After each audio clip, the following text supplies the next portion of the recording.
नमस्ते। आज हम M.K. गांधी की आत्मकथा सत्य के प्रयोग के शुरुआती हिस्सों पर थोड़ी गहराई से बात करेंगे। हाँ, बिल्कुल। समझने की कोशिश करेंगे कि मोहनदास से महात्मा बनने का वो जो सफर था वो शुरू कैसे हुआ। हाँ, और जरिया हमारे पास है उनकी अपनी कहानी। हाँ, उनकी अपनी किताब, खासकर बचपन और जवानी के जो उनके अनुभव हैं। बिल्कुल। और देखिए, ये किताब सिर्फ घटनाओं की लिस्ट नहीं है। गांधी जी ने ये साफ किया, वो भी जब वो जेल में थे तब लिख रहे थे, कि ये सत्य को खोजने के उनके प्रयोगों की कहानी है। अच्छा। मतलब इसमें सफलता भी है, असफलता भी, यहाँ तक कि गलतियां भी। उनका इरादा अपनी आत्मा की जो यात्रा है, सत्य की जो उनकी समझ है, उसे सबके साथ बांटना था। ये दिलचस्प है कि उन्होंने इसे प्रयोग का मतलब वो भी सीख रहे थे, ऐसा नहीं कि सब पता था पहले से। हाँ, बिल्कुल, ये बात है। अनिश्चितता थी, वो एक खोजी थे, और उन्होंने ये लिखने का फैसला किया अपनी कमजोरियों के साथ। ये उस जमाने के हिसाब से बड़ी बात थी। सही बात है। सार्वजनिक जीवन में इतना खुलापन तो आम नहीं था। नहीं था, यही उनकी खासियत है।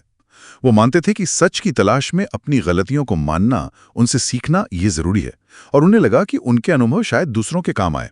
एक तरह की पारदर्शिता थी ये। एक नैतिक दस्तावेज जैसा। हाँ, कह सकते हैं। तो चलिए उनके शुरुआती माहौल को देखते हैं। 2 अक्टूबर 1869 पोरबंदर में जन्म। पिता काबा गांधी दीवान थे। सुना है ईमानदार और निष्पक्ष माने जाते थे। हाँ, बिल्कुल। काबा गांधी की छवि ऐसी ही थी, सत्यनिष्ठ, कर्तव्यपरायण। इसका असर पड़ा गांधी जी पर। और माँ पुतलीबाई, वो काफी धार्मिक थीं। बहुत ज्यादा। व्रत, उपवास, पूजा पाठ, सादा जीवन, उनसे मिली गांधी जी को वो गहरी आस्था, अनुशासन और सेवा की भावना। पुतलीबाई की सादगी, उनकी दृढ़ता, इसने उन्हें सिखाया कि आत्मनियंत्रण में कितनी शक्ति है। तो मतलब माता पिता दोनों का असर रहा। गहरा असर। ये दोनों प्रभाव उनके व्यक्तित्व का आधार बने, कहीं न कहीं। उनमें वो शर्मीले थे, ऐसा पढ़ा है। स्कूल में ज्यादा बोलते नहीं थे। हाँ। और वो एक घटना है स्कूल इंस्पेक्टर वाली। हाँ, वो मशहूर घटना है, जब इंस्पेक्टर के सामने टीचर ने इशारा किया कि पड़ोस वाले लड़के से नकल कर लो। हाँ। पर उन्होंने नहीं की। अब ये सिर्फ ईमानदारी थी या कुछ और था? वही मैं सोच रही थी। मेरे ख्याल से ये ईमानदारी से बढ़कर था। ये उनकी अंदर की आवाज, ज़मीर की आवाज सुनने का पहला एक बड़ा मौका था।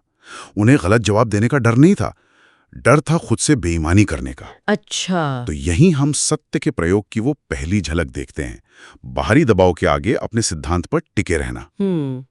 और फिर 13 साल की उम्र में शादी हो गई कस्तूरबा से। हाँ, बाल विवाह। उस उम्र में शादी का मतलब क्या ही समझा होगा। शुरुआत में तो बच्चों जैसा ही, नए कपड़े, मिठाइयाँ, उत्सव, एक नया साथी। लेकिन जल्दी उन्हें एहसास हुआ कि वो कुछ ज्यादा ही अधिकार जता रहे हैं। अच्छा। हाँ, उन्होंने खुद लिखा है कि वो एक मालिकाना हक जताने वाले पति बनना चाह रहे थे। बाद में उन्हें उस पर पछतावा भी हुआ। तो ये भी एक तरह का प्रयोग बन गया उनके लिए, रिश्तों को समझने का। बिल्कुल, प्रेम और अधिकार का फर्क समझने का प्रयोग। उन्होंने सीखा कि सच्चा स्नेह नियंत्रण में नहीं है, वो आपसी सम्मान और आजादी में है। फिर वो बचपन में देखे नाटक श्रवण कुमार और राजा हरिश्चंद्र, क्या वो सिर्फ मनोरंजन था? नहीं नहीं, वो उनके लिए नैतिक शिक्षा के बड़े शक्तिशाली माध्यम बन गए। श्रवण कुमार से कर्तव्य सीखा। हाँ। लेकिन राजा हरिश्चंद्र की कहानी ने तो अमिट छाप छोड़ी। उसे देखकर उनके मन में ये सवाल बैठ गया, सब हरिश्चंद्र की तरह सच बोलने वाले क्यों नहीं हो सकते? उन्होंने सोचा, अगर वो इतनी मुश्किलों में सच पर टिके रह सकते हैं तो मैं क्यों नहीं? इसने सत्य के प्रति उनकी निष्ठा को एक भावनात्मक, एक आदर्शवादी आधार दिया। ये कहानियां सिर्फ कहानियां नहीं रही, जीवन जीने का मॉडल बन गई। और हाई स्कूल में वो एक और प्रयोग था, दोस्तों के साथ मांस खाने वाला।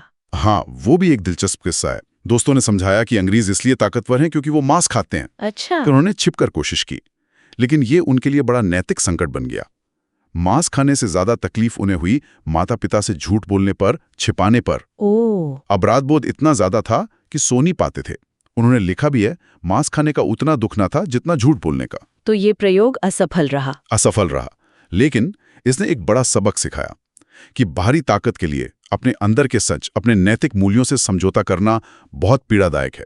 झूठ और धोखा, ये उनके लिए सत्य के रास्ते की सबसे बड़ी रुकावट बन गए। तो ये सारे शुरुआती अनुभव, परिवार के मूल्य, स्कूल की वो घटना, शादी के सबक, नाटकों से मिली प्रेरणा और वो मांस खाने वाला प्रयोग और उसका अपराध बोध, ये सब मिलकर उस गांधी की नींव रख रहे थे जिसे हम जानते हैं।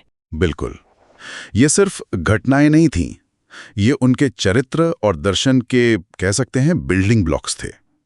हर अनुभव एक प्रयोग था जिससे उन्होंने सच का कोई ना कोई पहलू सीखा। शर्म, डर, अपराध बोध, प्रेम, कर्तव्य, इन सब भावनाओं से गुजरते हुए वो अपनी समझ को तराश रहे थे। हाँ, और यही निजी प्रयोग थे जिन्होंने बाद में उनके बड़े सार्वजनिक सत्याग्रहों को वो नैतिक बल दिया। ये वाकई सोचने वाली बात है कि जीवन को सत्य के प्रयोगों की एक लगातार चलने वाली श्रृंखला की तरह देखना, ये कितना गहरा नजरिया है।